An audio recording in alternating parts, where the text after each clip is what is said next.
జిల్లా వ్యాప్తంగా కూడా కళాశాలలు పాఠశాలకు సంబంధించి పాఠశాల బస్సులు ఉంటాయో వీటికి ఫిట్నెస్ సర్టిఫికేట్ ఖచ్చితంగా ఉండాల్సిన అవసరం.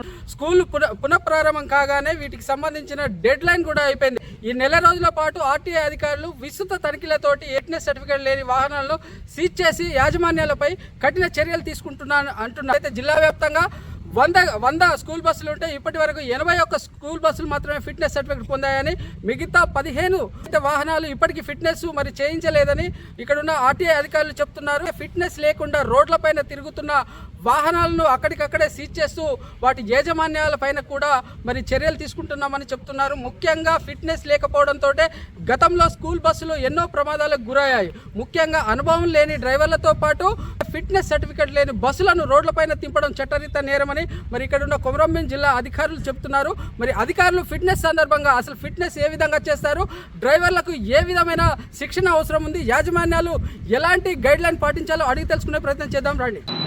మన కొమరంభీం జిల్లా వ్యాప్తంగా చూసుకుంటే ఏదైతే దాదాపుగా అన్ని స్కూళ్ళు కలుపుకొని జిల్లా వ్యాప్తంగా ఒక 100 బస్సులకు దాదాపుగా 100 కంటే పైనే ఉంటాయి.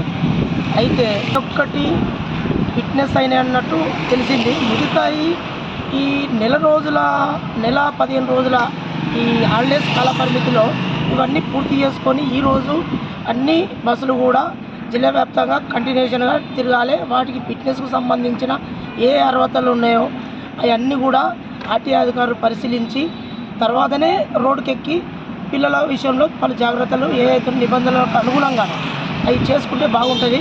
ఎందుకంటే గతంలో మనం చాలాసార్లు చూసినాం రాష్ట్ర వ్యాప్తంగా ఎన్ని ప్రమాదాలు జరిగినాయి, ఎన్ని ఘోరాలు జరిగినాయో మన అందరికీ తెలిసిన విషయమే చాలామందికి. అయితే ఇలా ముఖ్యంగా దీని విషయం ఏంటంటే వాళ్ళకు బస్సులకు ఏదైతే నిబంధనలు ఏమైంది, దానికి జాలీలు కావచ్చు, ఫిట్నెస్ ఉంటేనే కాదు కదా, మనకు జాలీలు ఉండాలి సైడ్కు. పిల్లలకు దానికి సంబంధించిన ఒక క్లీనర్గా ప్రతి బస్సుకు ఒక డ్రైవర్, అనుభవజ్ఞులైన ఒక డ్రైవర్ని అలాగే ఒక క్లీనర్ని ఉంచి సీట్లకు పరిమితంగానే ఎక్కించి తీసుకొచ్చే బాధ్యత వాళ్ళ స్కూలు యాజమాన్యంపై ఉంది. అలాగే అధికారులు కూడా పర్యవేక్షణలో కంపల్సరీ వాళ్ళు చేయాలి. అలాగే ముఖ్యంగా ఈ రోజు వరకు కూడా ఇంకా కొన్ని అవ్వాల్సినవి ఉన్నాయి. వాటిపై అధికారులు మరి ఎలా దృష్టి పెడతారు? నేను పేరెంట్గా, ఒక సామాజిక వ్యక్తిగా నేను ఒకటే అధికారులకు కోరుతున్నా.